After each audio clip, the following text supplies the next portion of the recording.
I brewed a second batch of beer on the Grainfather while applying some lessons learned from my first brew day. You want to see all about it? Keep on watching.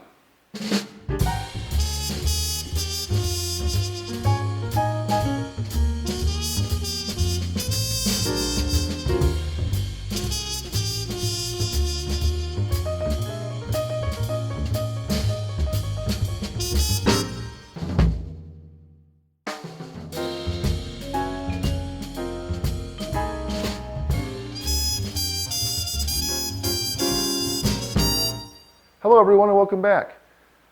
A while back, about a month ago, I posted a video on using the Grainfather for the first time at my first brew day experience, and it was an awesome experience, and I thought it was a pretty good video too, if I must say. If you haven't seen it yet, go check it out.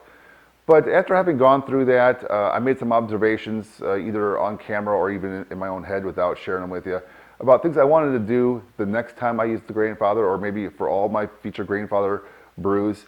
And some things came to light. I opined, for starters, about the need for hop bags or a hop spider. Well, I picked one up and I'm going to use it in this video to help keep the hops from clogging the filter down the bottom of this device, right? Like I had shown in that previous video.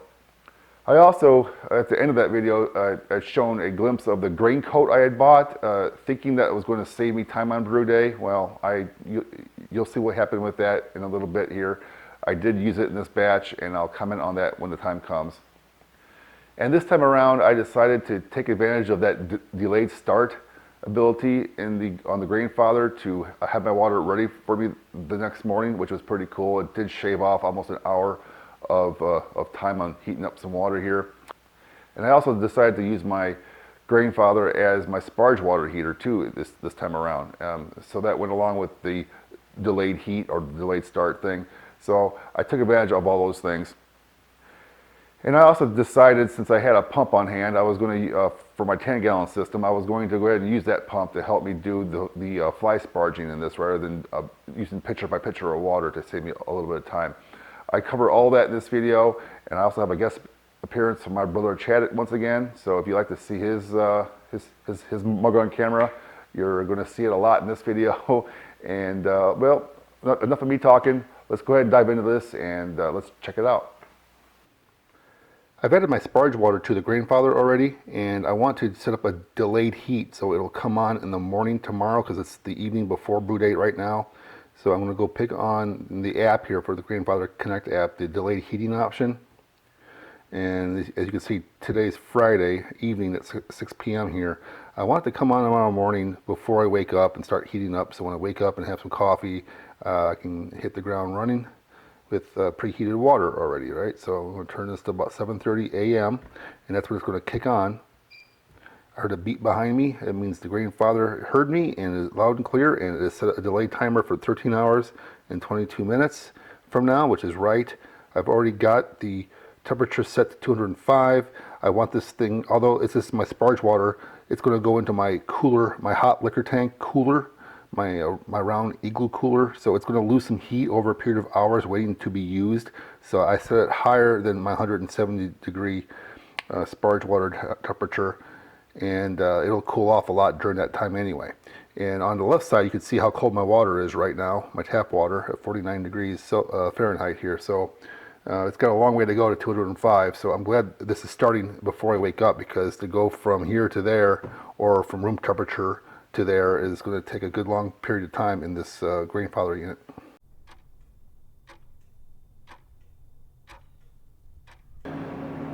All right, next morning at 9 o'clock, and here we go, 2:05, just like I wanted it, ready to go. All right, let's get started here.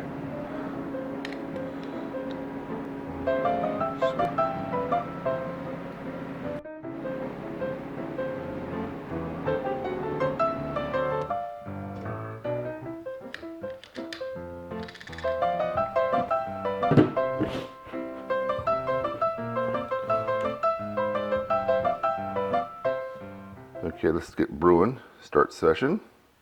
There it is. My working title for this beer is Zombie Juice Number 1. I had to come up with something, and since my original version of this was inspired by my Zombie Dust clone, I went ahead and called it Zombie Juice. It could change before I publish this, who knows.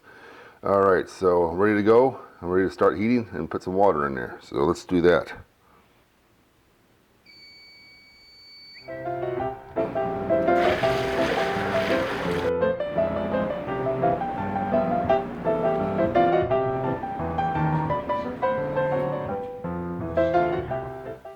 My brother Chad decided to come by and get the hands-on tour of the Grainfather. He's been wanting to do it for a while and he missed the last brew day, so he was super excited to come up this time around and get his hands dirty.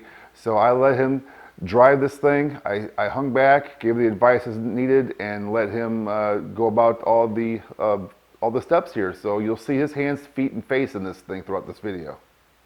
Hey everybody, Chad's back. We're going to do another brew today, doing the Grainfather, round 2 for me at least. His first time looking at it, so you excited about it? Yeah, absolutely excited. I can't wait to get going on it. It started a little bit here, so we're going. Yeah, so we've had our coffee, we've had our donuts, we're mashing in the background already, and we're just killing some time here, and you know, thought we'd have a little on-screen time to kill the time, basically, right? Yeah.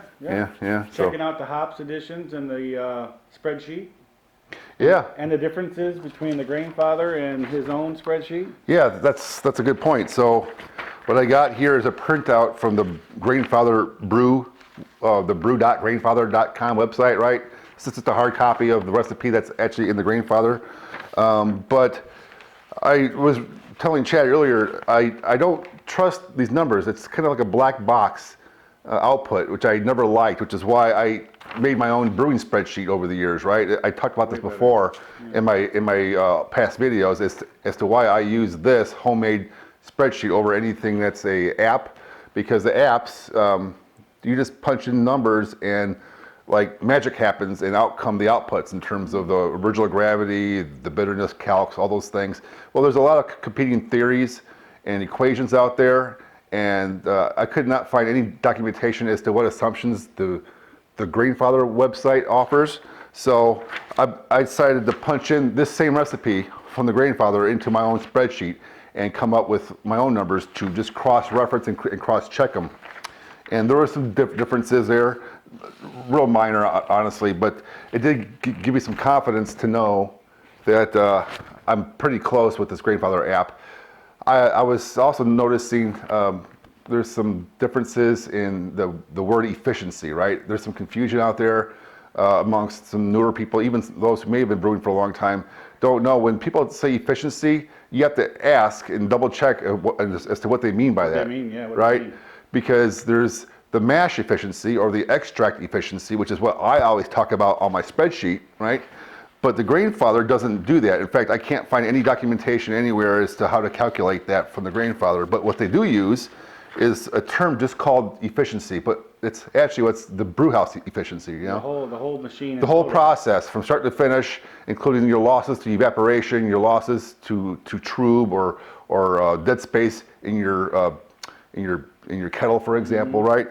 And I never much like that approach because it doesn't tell you what your mash efficiency is in order to calculate accurately the hop additions and schedule that you need to get that malt hop balance, basically, right? So yeah. So we're just killing time here, talking in theory about recipes and stuff. So and also to help you change the recipe too. I mean, your spreadsheet works out much better on being able, if you like this recipe, to scale it up or fix it, any changes you may have. Yeah, that's another advantage. The Grainfather has a scaling feature on their website. I've never tried it before, but again, I'd like to see the details. I'm kind of a detail-oriented person. I want to know what's going on behind the scenes or in the formulas that are coming up with these new numbers and things.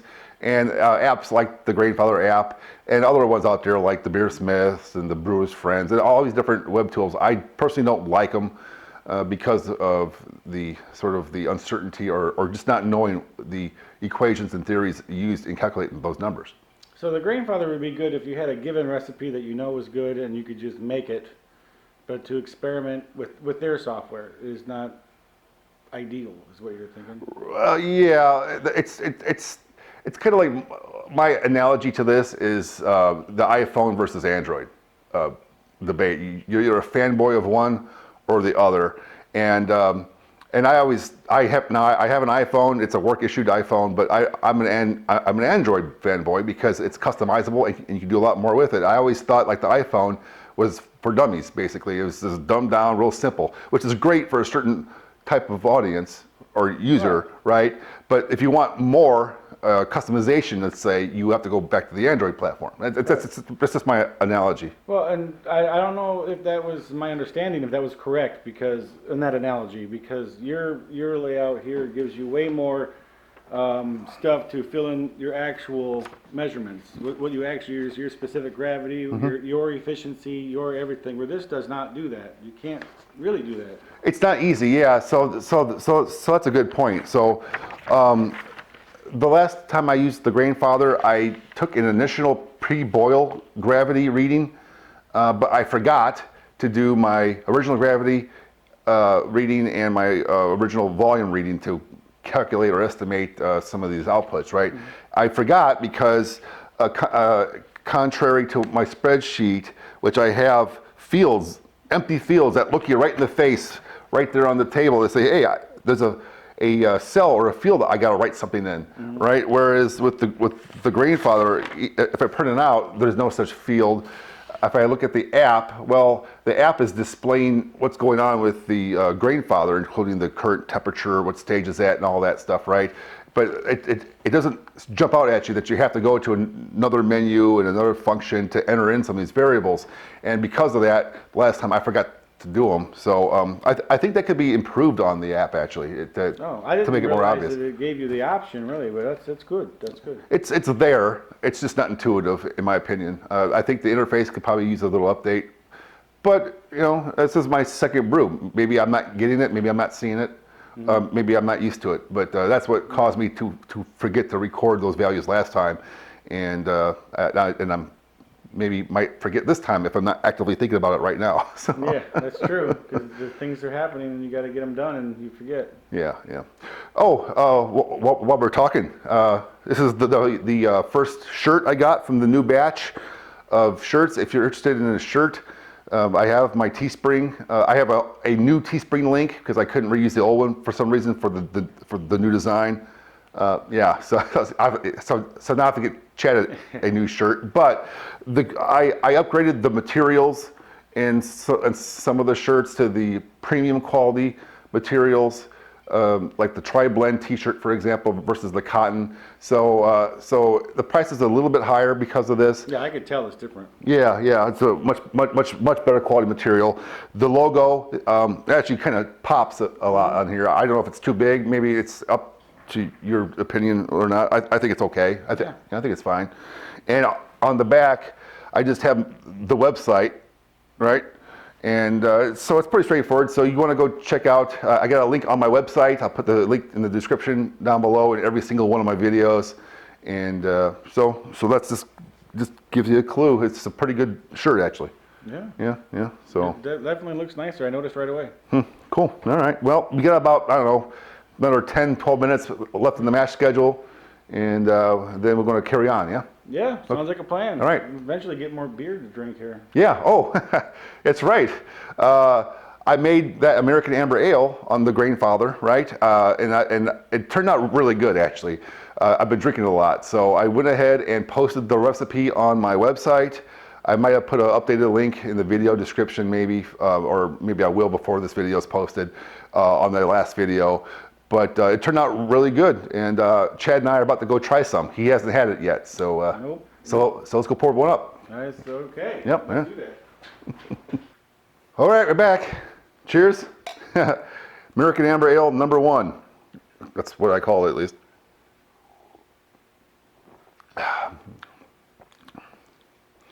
I mean, it's. I like it. I think it's good. He's like, I like it. I like it.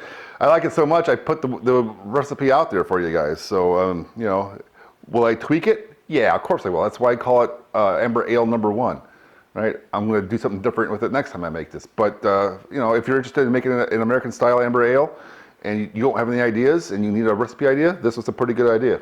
Yeah, you think? Yeah, it's. I don't know what you're going to change, but it's good. Yeah, and it cleared up a little bit in the keg. So I think when I first showed it in that tasting video with the sign giveaway, it was a little, it's still a little hazy because it was just still fresh in the keg, but it's had a chance to clear or clarify in the keg, and it's looking a lot better now. Oh, so yeah, so we're waiting for the mash out process to finish up here. That's what we're doing right now, folks. So Drink more beer. Drink more beer. Do you have any thoughts on what, maybe different hops next time or something, or is that No, you're the expert. I don't know. I'm just learning this process, but I'm gonna say it's a little, I don't know, like the flavor is a little right there. It's like it's got a nice malt hop balance. Yeah. A little dry, I think. Maybe. A little drier, yeah. Well, it turned out pretty, right according to the numbers. The final gravity, I think, was probably right along where it should be. Maybe it's the hops. Have you ever had Amarillo or Simcoe hop? Oh, mash out step is done. Have you ever had? Oh, his phone's ringing. I can't turn it off either. That's all right. There we go. Yeah. Got the phone off. So prior to brewing this beer, I never made a beer with Amarillo or Simcoe hops before. So I went ahead and gave it a shot. I've had many beers probably with those hops in it. I just didn't know those hops were in it. You know what I'm saying? Mm-hmm.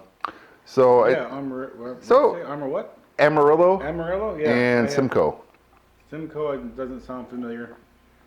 Yeah, there's so many hops coming out all the time, man. I go to the homebrew shop and there's almost a handwritten sheet pasted to the fridge with all the hops in it, showing all the new varieties that just came out, and it's different all the time I go there. So, yeah. There's always new hops being released, and I can never play catch up, because like you get into a habit basically of making the same thing a lot. At least I have over the years. I've made a lot of the same beers repeatedly, tweaking them to refine them, and hence my beer videos like the Zombie Dust Clone and the Lair Garden Belgian Wit, right? I honed those over the years, so I haven't really strayed and experimented too much with like new hop strains up until recently. So I'm actually kind of enjoying this. In fact, this beer that we're brewing today has got Citra, which I used many times before with my Zombie Dust. Awesome. But I've never brewed with Mosaic before. So it smells awesome. It does smell pretty good. and it goes really good with the citrus stuff too. The combination, yeah. It smells awesome. In fact, we have a sample right here waiting to go in as our first wort hop edition. It's just about, another 10 minutes here. And it does. Oh my God. It smells good, man. Oh my God. I can't wait. I'm so excited. Yeah, I mean, I've had these juicy beers, these Northeast IPAs. This is this new trend, right? It's just kind of funny because, it's this whole haze craze part of this thing, right? Is the whole juicy hop character aroma. I get all that, right? But does it have to be hazy? No, I don't care if it's hazy or clear. I maybe prefer a clearer beer myself. I mean, I spent the better part of 20 years, almost 2 decades, trying to get rid of the haze in the beers. And now it's like the fashionable thing to put the haze back in, right? Yeah, I don't know much about that one.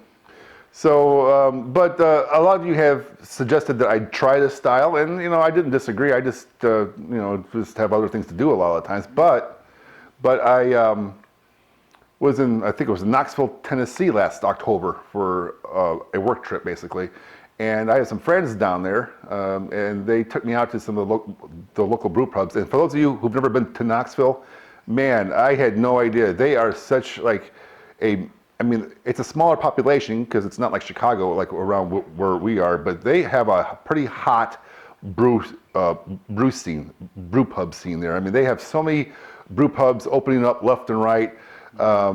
They took me to a few new ones when I was down there recently, and they had this Northeast style IPA. It was just like this light color, really juicy and aromatic, and it wasn't all that bitter, and it was really good. And then I said, okay, I'm convinced. I'll try the style, but it's been October, November, December, January, February now, and I'm finally getting around to giving it a try. So I hope it turns out well. It sounds like the beer I've been looking for a long time, because I like hoppy beers. I just don't really care for the real bitter hoppy beers. I like I call them floral. Some people call them juicy. I call them floral. but they just have a real floral aroma. They're really flavorful, but they're not real bitter on the end. And it just seems hard to find that. You find something that's really hoppy, it's got all these hops in it, and as bitter as can be. Or you get something on the other end, which is not so hoppy and not so good either. So this sounds like something I've been personally looking for, and why I want to brew my own beers. I can make beers the way I want them. Now, speaking of making beers the way you want them, this style, this NE Northeast IPA style, is not even really codified. It's not really a standard, right? It's newer. Everyone's got a different opinion on how it's made. I mean, I've tried the recipe I came up with was my my attempt to understand what it takes to make one of these. I mean, if you go online and read people's recipes and their opinion articles, it's all over the map. Everyone has a different opinion as to how this style should be brewed and with what ingredients and what the hop schedule is and all this stuff. Then there's no standard then. There's no real standard for me to follow. Like with this amber ale, I mean, it's a long-term, a long-established style, right? So it's finding information on what generally is in the amber ale is pretty easy to find. With this Northeast IPA, it was all over the map. I mean, it's like, well, a common question was, or an issue was, well, how do you get the haze in there? And people had different opinions. You know, well, you use flaked wheat, or you use flaked oats. No, that's nonsense. Some other people would say you need to control the haze by your mash schedule and other brewing variables. Other people were saying, no, it's all in the hops. It's all on the dry hopping and the hop stand or the hop bursting at the end. And when do you do this? Do you do a hop stand? Do you do a whirlpool? Do you do it with 2 minutes left in the boil? Do you do it in a hop stand just at flame out? Or do you chill the beer down to a certain temperature, like 180 degrees Fahrenheit, for example, to get more of these oils out?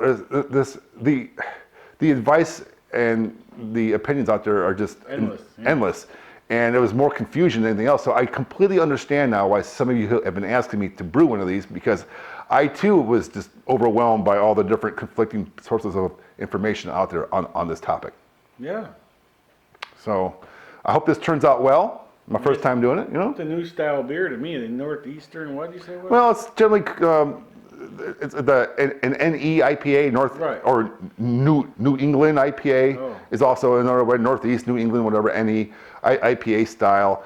And honestly, I don't think it's all that new of a craze, honestly. I mean, it's to the level they've taken in its newer craze, but I mean, for example, that Zombie Dust clone. When I read a description of the NE IPA style from different opinions, like, that sounds like you're describing Three Floyd's Zombie Dust that I made a clone of on my channel. Go check it out after this video, if you haven't done that, of course that is. But I thought, well, they're just describing Zombie Dust with like more hops at the end. So my first draft of this recipe was just taking my Zombie Dust recipe and adding a buttload more hops at the end.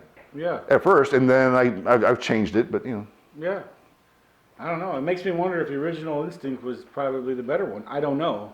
Don't know. I mean, because the Zombie Dust had a haze to it. The Zombie Dust had It was juicy from all the citra hops. It's a little bit more bitter because you put the first wort bitter Yeah, hops, but it also was a smoother, more rounded bitterness, and it wasn't an IPA. Zombie Dust is a pale ale, for those of you who think it's an IPA. It's not. Oh, it's pale ale. Now this being an IPA style, it's supposed to be more bitter. Now that's another source of contention. If you read about this style online, everyone's got a different opinion as to what the IBU calcs are for this beer, because it doesn't follow the standard brewing software calcs, even including my own spreadsheet, where they talk about how to calculate IBUs in the boil. Well, all those numbers and formulas are all based upon a boil and a length in the boil to estimate the amount of extraction of these of the hop bitterness. Now, with this style here, these hop bursting or hop standing type of throwing everything in at the very end and let it steep, there's not a whole lot of solid information out there right now as to how to calculate your bitternesses. So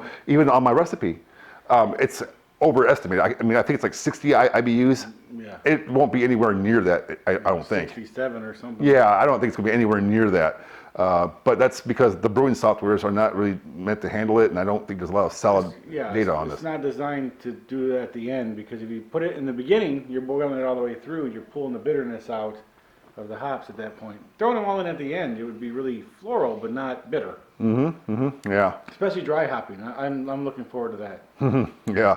Now I have to admit, if you look at the recipe on this thing, I got 6 ounces, 3 ounces of Citra, 3 ounces of Mosaic hops in this grain bill. I know I've seen like 10 or 12 or more ounces of hops used in this recipe for a 5-gallon batch. I know. I think, well, for one, I think I'm a little bit cheap. I mean, for paying $3.50 per ounce of hops is a very, I mean, I spent almost $20 just for the 6 ounces that I have here or more already.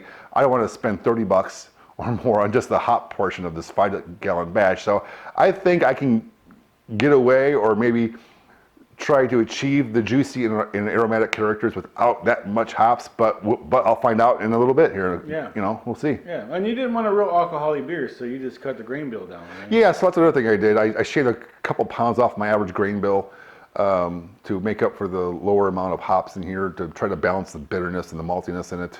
And the alcohol level. And to keep the alcohol level Yeah. reasonable, 6% maybe, I think, something like that. I know, you drink 2 beers and you're going to bed. I mean, Yeah. So, all right. Okay, well, we're probably about ready for the mash out and the sparge step. there it is. There it is. All right, so let's get on. Let's continue brewing. Yeah. Let's go. Let's go. So the next step is, let's see, we gotta do sparge. Add our 2.56 gallons. Highly accurate. However, as I mentioned before, the tick marks in this thing are not accurate. I mean, I would say not accurate, but they only have them at 1 gallon increments, not quarter-gallon increments or anything like that. So you really have to 6.5. Yeah, so you have to eyeball this. I was thinking about making a dipstick for this thing in the future, like I do for my other mash tuns and other pieces of equipment, where I have that long strip of aluminum strip that I etch the increments of quarter gallons and things. I actually might now do that because this is the second brew where I've kind of wish I had that ability. So, all right. So let's go ahead and get this thing going here. Sparge water. What I have here, you probably can't see. I'll probably have to zoom in here next and show you this. But I got my hot liquor tank cooler. I did a DIY video for in the past, right? And this morning, before I woke up, I heated up my sparge water in the Grainfather and poured it in here, and it's been sitting here ever since, slowly cooling down. I think I had about 205 degrees, and now it's probably down to about 170. I'll check that in just a second here. But what I'm going to do then is I'm going to pump this now. After we pulled the basket out, I'm going to pump and do some fly sparging. Yeah, guys, I'm doing fly sparging. I know I've done an article or a vlog on this already last summer, right, where I talked about why I do batch sparging, but this system requires fly sparging, so why not make it easy on myself? I think like the last time I had a bucket and I was scooping water and filling it up. This time, since I have my pump from my other brew system, why not take advantage of it, right? So let's get this going. What we got to do now is start taking things apart. Take this off? Yep. Ooh, that's oh, be careful. That's hot. That's why I'll put that out. There you go. Yep, so just put it on the table there for now, right? Now, this thing's gonna be hot too, so I have gloves to help with that. Okay, now here's something that I think could be improved on this system. I mean, because I can't just grab this with my finger. I'll burn my finger basically. It's hot. So you need something to pry this lid off, and it might be prone to slipping out of my hands even possibly. So if there's some kind of lifter or some other device, that would be really useful, but I don't know of one right now. All right, so I'm gonna let Chad do the honors here. Now, okay, so we have a dilemma here, folks. I am doing a first wort hop edition in this for the first time. Now, I like first wort hop editions because like we talked about earlier in past videos, I think the Zombie Dust clone video was a prime example of this. The first wort hops seem to take the sharpness off the bitterness of the bittering hop edition. So we're going to bitter this thing with the first wort hop edition, which means that you put the wort or the hops in the kettle basically while you're sparging. Now this device being an all-in-one unit makes this a little difficult versus let's say an old-fashioned boil kettle, and yeah, this is a little bit harder to do. I had to fashion up a little workaround for this. All right, so what we're gonna do is I'm gonna ask Chad to take the handle and feed it through the holes there, right? Now Chad's never done this before, so I have to coach him through it. It's gonna be heavy at first. You'll need both hands, right? So you're gonna slowly lift it up. Holy crap! Yeah, all the way up to the top. Oh Jesus, that's heavy. Just keep going. I'm letting the water run out. Oh yeah, yeah, so that's good, but you can let it drip while you pull it up. Okay. And now you turn it 45 degrees, there you go, and let it sit. Oh, right? that's smart. Yeah. That's smart, okay. Okay, so now I'm gonna start sparging, and it's already draining from the mash tun part into the kettle part. I should already have my hops in here, right? Now, I could take my little hop pellets and squirt them in around the edges here and dump them in, but if you remember my first video, I had a lot of hop blockage on my filter, which made transferring this and pumping it out slower and harder to do later. And that was only with what 2 ounces of hops? I got 6 ounces this time, folks, 4 of which are going into this. 2 ounces for dry hopping. So it's still 4 ounces, still twice as much basically, right? And I'm pretty sure it's going to clog. So what I did is I went out and got me a hop spider, all right? So I never used a hop spider before. Hop bags, I never liked the hop bags because half the sludge gets into the beer anyway, and then they get these bags floating around that cost money, right? And you throw them away and buy new ones basically a lot. So this is a nice stainless steel mesh thing. Now this will hook on the side of the kettle, but on the inside.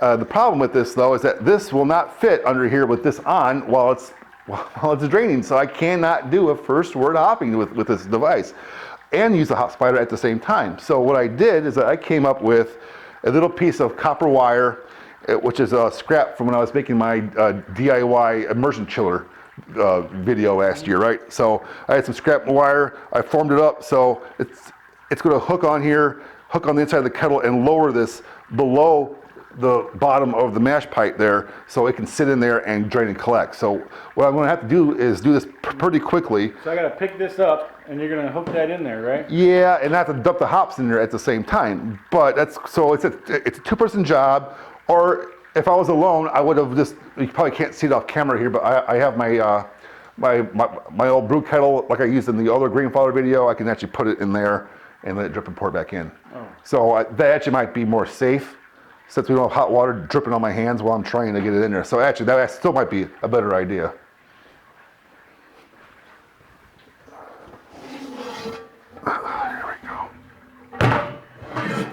Oh, you want me to set this in there? Yeah, yeah, okay. Just temporarily.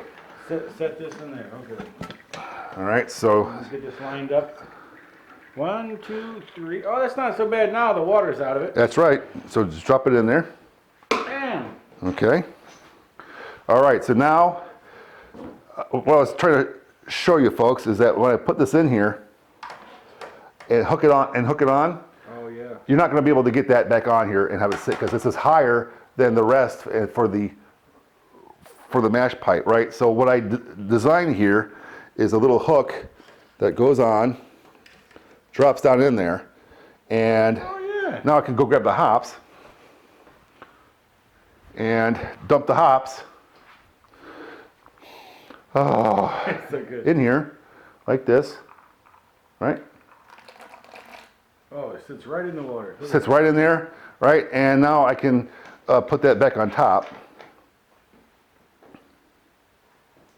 And yep, make sure it sits on there. Yep, right on the edge. And now it's beautiful. Absolutely beautiful. So now I can start sparging and have it drain and have the first wort hops in there steeping as it heats up. Totally cool, huh? Mm-hmm. All right. So we just got to hook up the hose and. Yep. So on to the next step.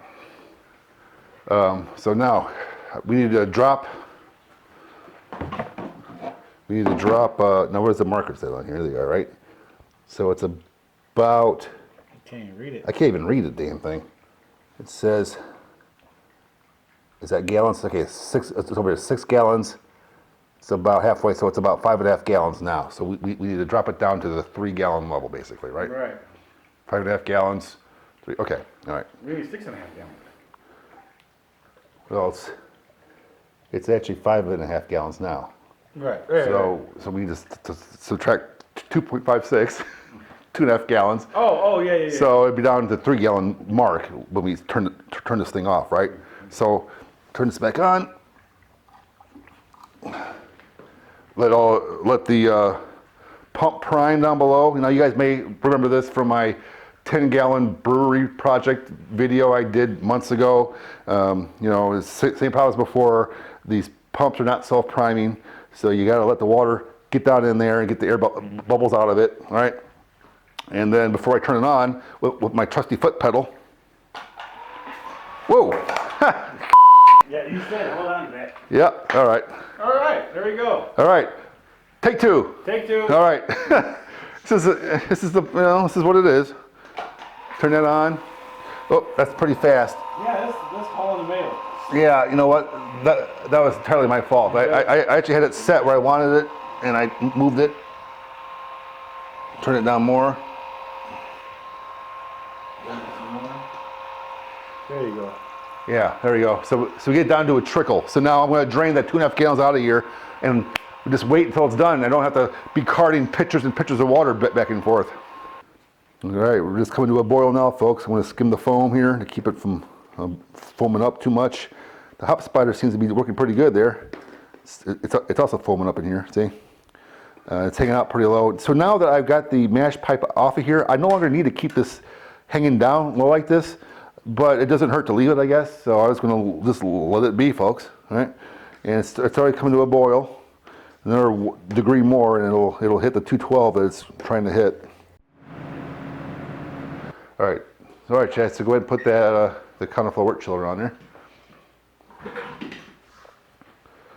And yep, you know the drill now. Yeah, I'm starting. You know, it kind of lines up. You know, 2 + 2 = 4. Yeah. All right, so it's on there real good. And now, what we're doing here is sanitizing the lines. So basically, you can just let this fall out of there. Yeah, it's fine. You're gonna need that. Yeah. There we go. This all can just hang out to the side here for now, but This is gonna go back in here. so that goes back in there to recirculate. Man, I'm a genius. Yeah, amazing, huh? Not that hard, really, right? So all right, so now so it's in there. Yeah, it's So in there. so go ahead and press pump, or is the pump already on? No, it's not on. It's not on. Okay, so press it, and there you go. So now you'll start seeing liquid shooting up here in just a moment. I heard it Already here. Yeah. Now it's going around and around, and that's going to start coming out of here any second now. Let's make sure it's working. Yeah. No, it's not. It just takes a while for it to go through all the coil. Oh, okay. I heard it. Yep, push. see? There it goes. Yeah. There it goes, see? So now it's recirculating. So we'll do this for between 5 and 10 minutes, maybe closer to 10. And we're sterilizing the hose. We're sanitizing. Sterilizing means that you're killing spores. This is not what we're doing. We're just killing bacteria. So it's sanitation, not sterilization. Oh, all right. Well, same thing in my mind. Yes, Right. yep. Same thing. So it'll be nice and clean and kill most of the germs. Keep it to a minimum. So probably another, I don't know, got 8 minutes left in the boil. We'll let it go for 8 minutes. Good. Sounds like a plan. Yep. Where's my beer? Look what I have here, folks. A hydrometer kit from Brewing America. Kyle, one of the owners, decided to send one to me to use in some of my videos. And what great timing this is, because I was wanting to get a new hydrometer and maybe do a hydrometer video anyway. And this is a great timing. But what they sent me here is a kit that they sell online, Amazon, for example, right? And it comes in a box that you can see in the back, and it's all glass. So of course you get the glass hydrometer itself, which is really cool. But it also comes with a glass flask, which I don't have currently. Mine are plastic and cheap, and they crack and break a lot. And glass can break too, of course. But I think I'm going to take a little extra special care of this one. Pretty cool here. So it comes with a brush, a little case for the hydrometer to keep it from breaking, and a nice little note from them. So that was pretty cool. I'm going to use this for the first time today to measure my beer here in the Grainfather, and you're going to walk through it with me. All right, you gotta calibrate this thing at 60 degrees, which is where it's at now. So let's go ahead and get a measurement. All right, then I'll go ahead and insert the hydrometer. It's going to overflow a little bit, but that's okay. Give it a little spin. You got a little spin so it gets any gas bubbles off the surface and finds its own level, basically. And this looks like, well, unfortunately, folks, it's a little bit off to the right on the camera here, but it's right about, you can actually look for the bottom of the meniscus, which to me looks about 1.062 maybe, because the top of the liquid as it climbs the glass is not what you want to measure. You want to measure from the bottom, where it's level and at the surface of the liquid. So this looks like about a 1.062 pre-boil. Hey, here we are again. Just checking the hydrometer reading here for the pre-boil. It took a long time to chill down. Luckily, it's cold and snowy out, so we just put it out in the snow, basically, get it done quicker. But now that we've measured it and recorded it, we're going to go ahead and take this out of here, and we'll just do a little sampling. Yeah, it's a pretty good color. I love this part. Yeah, this is a pretty good part. This is a good sugar water, you know.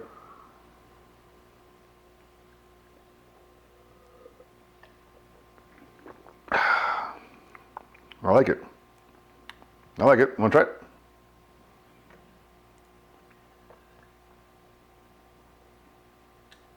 it? That is going to be a good beer. I think that's going to be a good beer. Just a little bit of smooth creaminess. Oh my God, is it? From the oats. Light color for the style that we're trying to brew here. And it's obviously all sugar still. It's not fermented. Obviously, this is the pre-boil sample. So I'm going to keep that around for my wife to try. She's going to like it. That's good. And we'll go back to the actual beer here. Yeah. Still drinking. We're at flame out now, and now this is another one of those ambiguous points in this Northeast or New England style IPA style guidelines is when to do the hop stand. Do we just throw the hops in at boil and let it steep, or do we want to chill it down to a certain temperature? I think we're going to go ahead and make an effort to chill it down a little bit. I mean, maybe below 190, 180. Not sure. First time trying this, but let's see what happens, huh? I got my recirculating wort chiller over here. Got snow in it because there's plenty of it outside right now, and I mean, hence the snow blower right in the background. So we got snow, ice water going on here. We got it hooked up. We're ready to go ahead and recirculate the chilled wort back into the device to get it down to our desired temperature. So let's get moving, right? Let's do it. Let's do it. Hit the pump. All right, let's recirculate.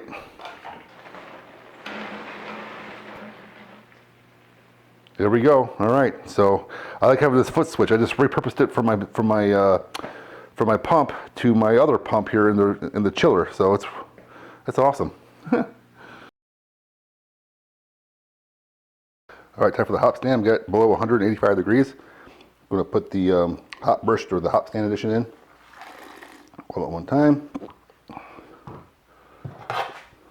Just stir it in.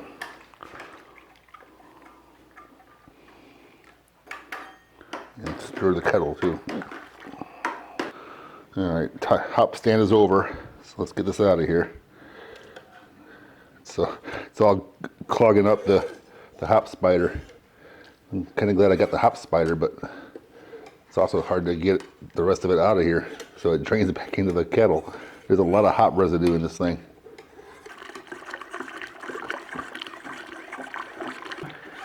See all the hop oils? Oh, yeah. Floating on top? If that's what it is. Because in South Heights, that'd be our water. Gross. My coffee looks like that. Oh, so sick, dude. All right, folks, you can see here, let me try to turn this a little bit better for you. All this hop sludge in here, it's a lot of it. And if I didn't have this hop spider, it would have been all around in the bottom of that filter, probably worse than the last time I brewed. So I'm glad I have the hop spider for this purpose, but it takes a while to even drain out the hop spider because the mesh is all partially clogged as well. But it's a pretty good job. So let's go ahead and get this out of here, huh? All right, we'll pull it Wow, hold on a minute. See, look at all this, folks. See all the hop resins and oils floating on the top? There's a lot of oil in this thing, a lot of hop oil. Wow. Start recirculating. Turn this on. And we can judge. See, this is one of the problems with counterflow wort chillers, is that you have to adjust the flow rate of that and this to achieve the temperature that you're looking for. This is 67 degrees, 68 degrees, 70 degrees. Perfect. Okay, so now it's getting a bit warm. So now I'm going to turn this flow rate down a bit. It's 82 degrees. See, this is what I don't like about the counterflow wort chillers. So now you have to adjust the flow rate because that's pumping, right? Yeah, it's pumping it. Well, it's working because it's down to 70 degrees. It's pumping. See, 68 degrees now. 69, 70. See, all it takes is a tiny bit of this to make it go one way or another. So if I slow it down a little bit, 70 degrees. Perfect. Perfect. See? Just like that. Let's check the temperature. 71 degrees-ish. All right, that's good.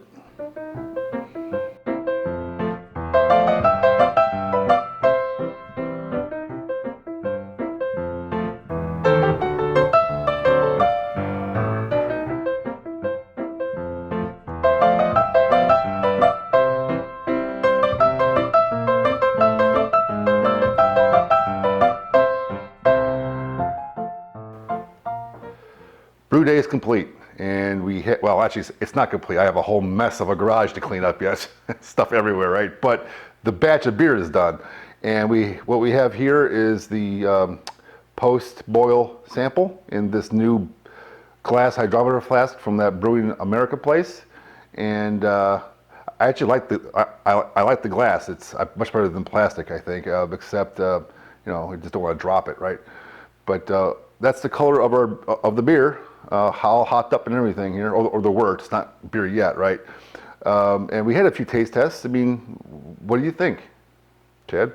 I think it's going to be a really good beer, is what I think. But Yeah. I also think that it's definitely maybe a little bit more bitter than we aimed for. But That's a good point. I agree.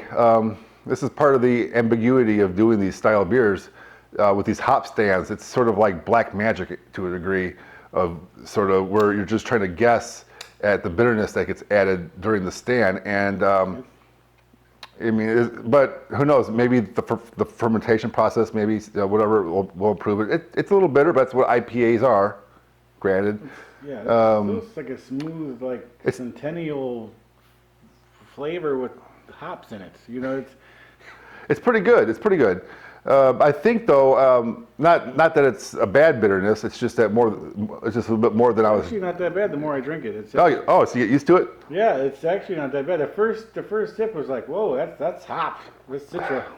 Yeah, Mosaic. yeah, I think you're right. Taste the juiciness and It's juicy. the aromas there, but It still tastes sweet. So we'll find out. But that was part of our problem, was trying to judge the bitterness contribution from the hop stand.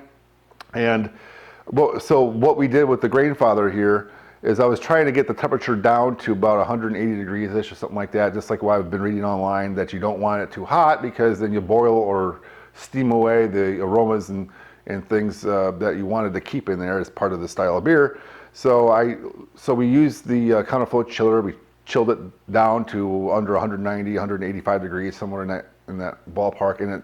And we started going about doing the hop stand. We added the hops and let it sit for 15 minutes on a timer. But what happened was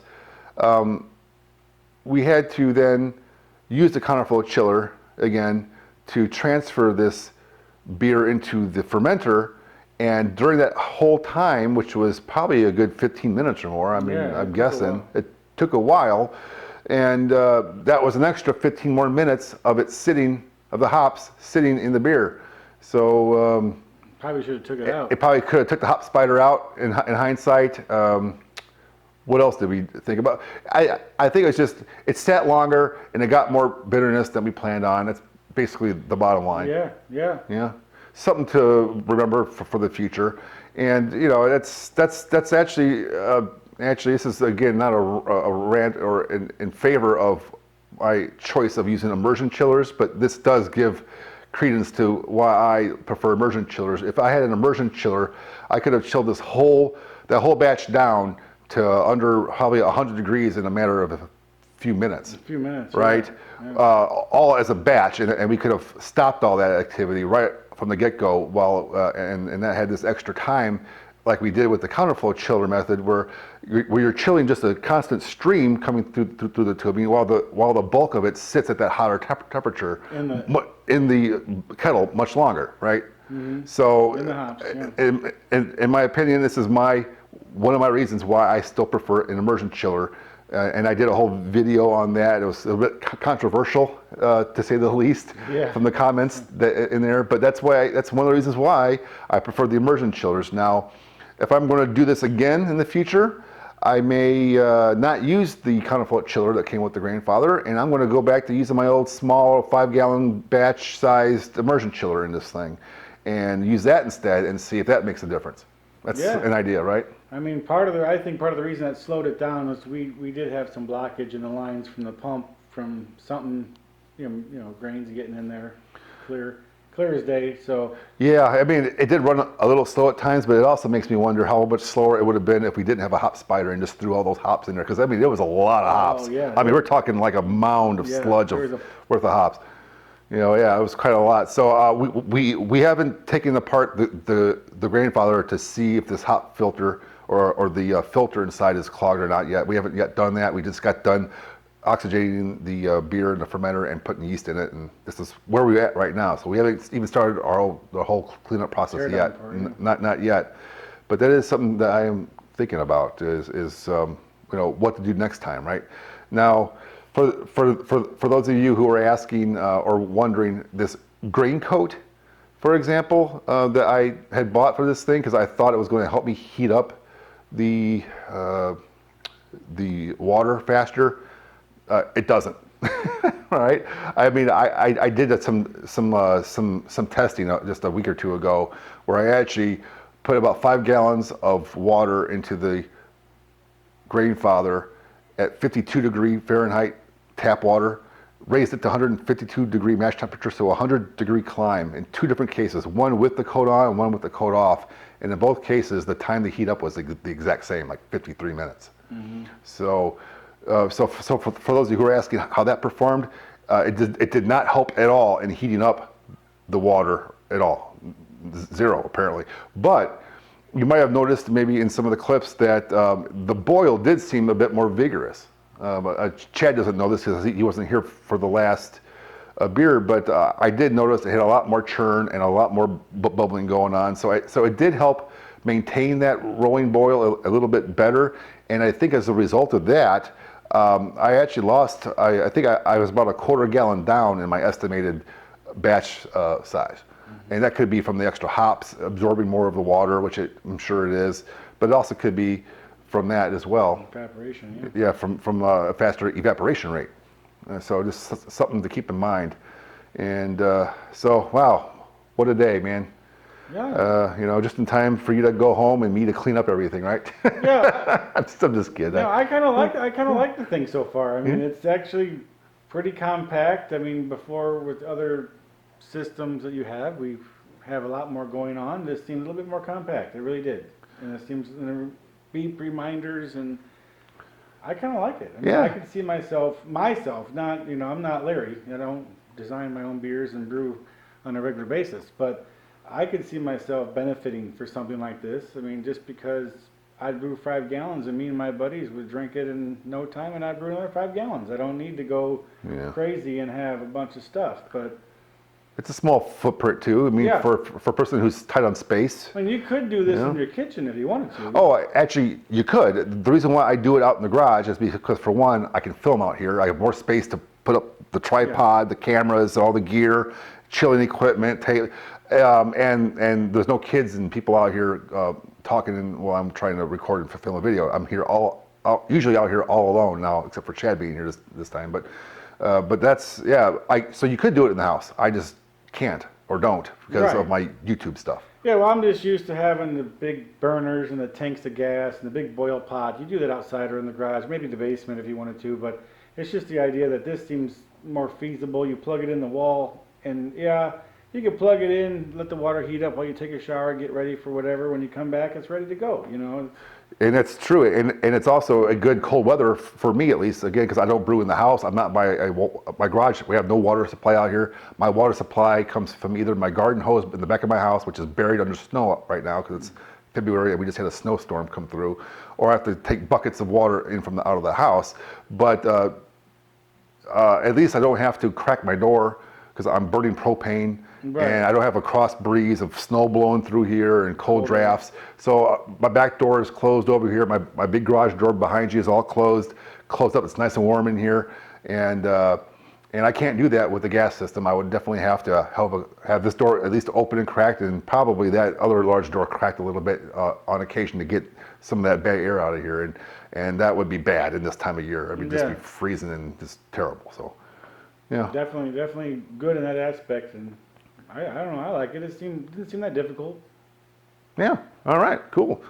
All right, well, that's it, folks, I think. And stay tuned. I'm trying to do a few more videos, try to get back on schedule here. If this is your first time watching, please subscribe if you want to see more videos like this. I got a lot of videos. I think I have almost 160 videos now in my video library on YouTube. So give me a thumbs up. Make sure you subscribe. When you subscribe, make sure you click that bell button next to it too, because the YouTube's for a couple of years now has actually broke that up where you subscribe thinking that you're going to get notified of videos, and you don't. You have to pick that bell, right? You know. And again, I got shirts available on my website or the link down below. So if you want a shirt like this or a short sleeve version or a hoodie version or whatever, I have all that out there. So go check that out. And other than that, we'll talk to them all later, yeah? Yeah. All right. See y'all. Have fun, guys. Yep. Thanks for watching. Be sure to check out other videos on my YouTube channel, and don't forget to subscribe.